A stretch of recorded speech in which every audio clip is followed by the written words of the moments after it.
Virginia lawmakers in the Senate have pushed forward a newly drawn map that will now go to voters in the Commonwealth.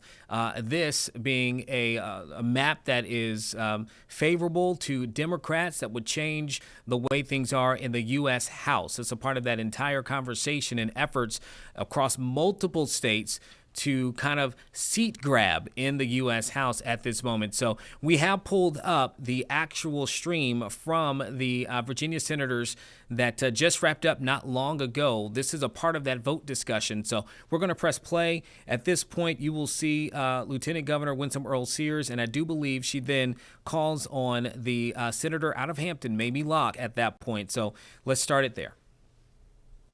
Senator Locke. Thank you, Madam President. Speaking to the amendment. The senator has the floor. Madam President and colleagues, I would ask that you reject this amendment to House Joint Resolution 2. As stated yesterday, this is designed to torpedo the process and prevent the amendment from moving forward. And for those reasons, I ask that you reject it. The question is, shall the McDougall floor amendments be accepted? Those in favor will say aye. Aye. Those opposed, no. No. The floor amendments are rejected. Senator Rouse, the junior senator from Virginia Beach. Thank you, Madam President. As Chair of Privileges and Elections, I believe the senator from Hampton has the identical Senate version of House J2, so I'll yield the floor to the senator from Hampton. Again, the senator from Hampton, Senator Locke. Thank you, Madam President. I move that HJ2 be agreed to, and speaking to that. The senator may continue. Thank you, Madam President and colleagues. I present to you House Joint Resolution 2, which is not new to you or those who are here in person or virtually. We've heard it before. House Joint Resolution 2 is the second reference to a constitutional amendment addressing the qualification of voters, the right to vote, and who is entitled to vote in the Commonwealth of Virginia. This amendment provides that every person who meets the qualification of voters set forth in the Constitution of Virginia shall have the fundamental right to vote in the Commonwealth, and that such right shall not be abridged by law. During a period of incarceration for a felony conviction, a person cannot vote. However, as stipulated by this amendment, upon release from incarceration for that felony conviction, without any further action being required, that individual will be invested with all political rights, including the right to vote. This amendment also provides that a person who has been adjudicated by a court of competent jurisdiction as having the capacity to understand the act of voting as prescribed by law is also entitled to vote.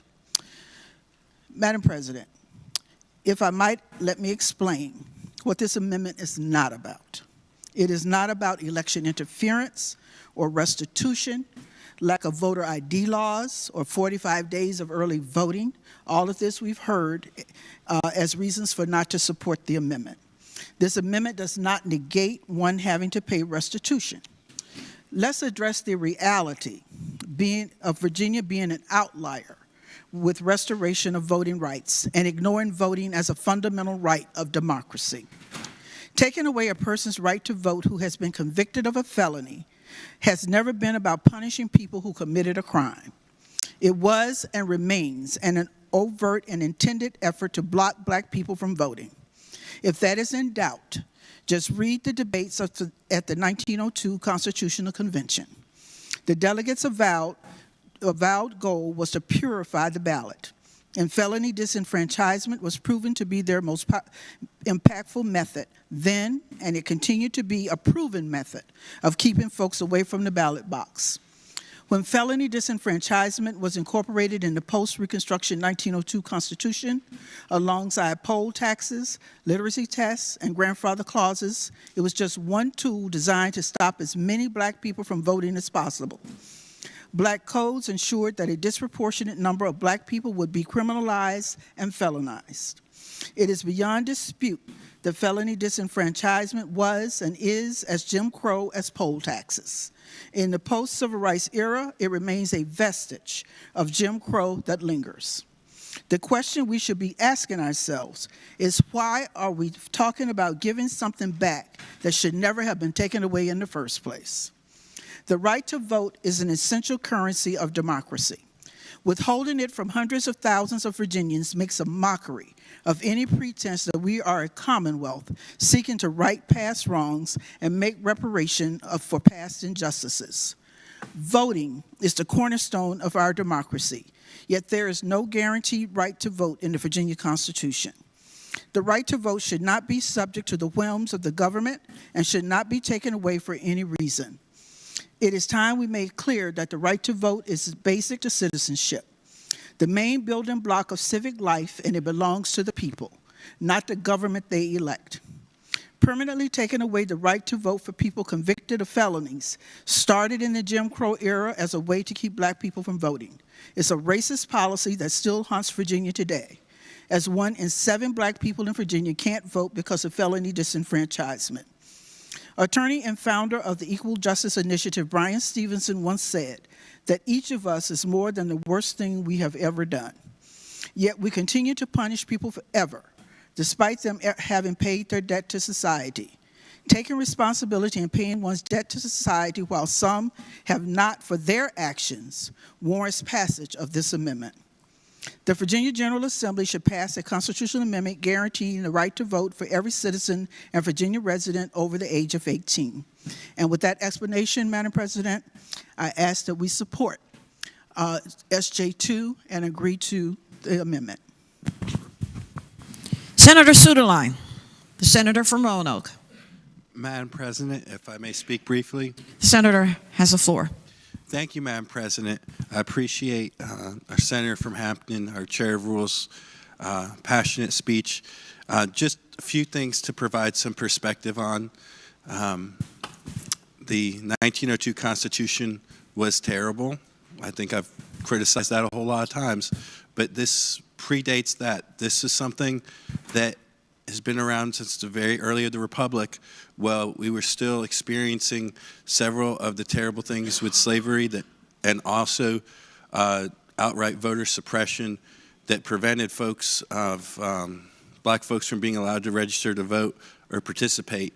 And so the only folks that were affected by this would have been white males.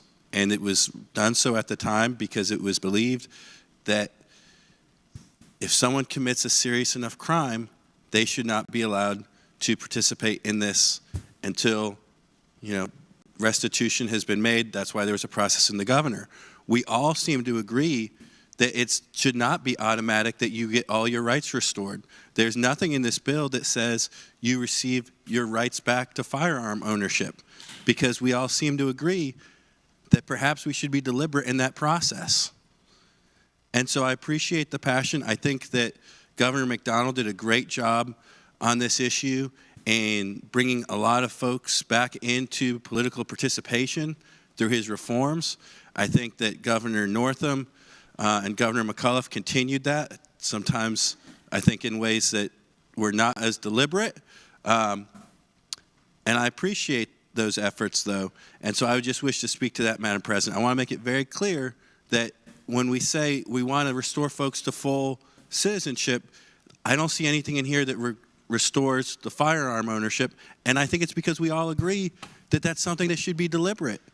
And I think that's why this has been here since early in the Republic. Thank you, Madam President.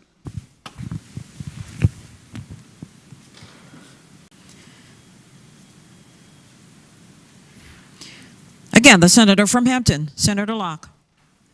Madam President, this is not about passion.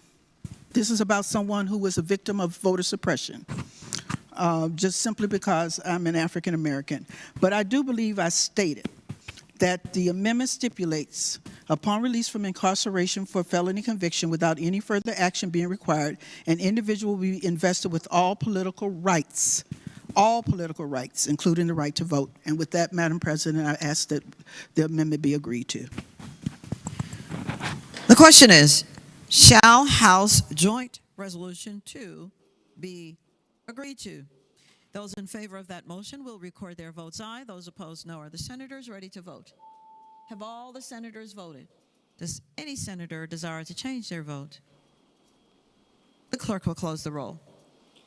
Ayes 21, noes 18. Ayes 21, noes 18. House Joint Resolution 2 is agreed to.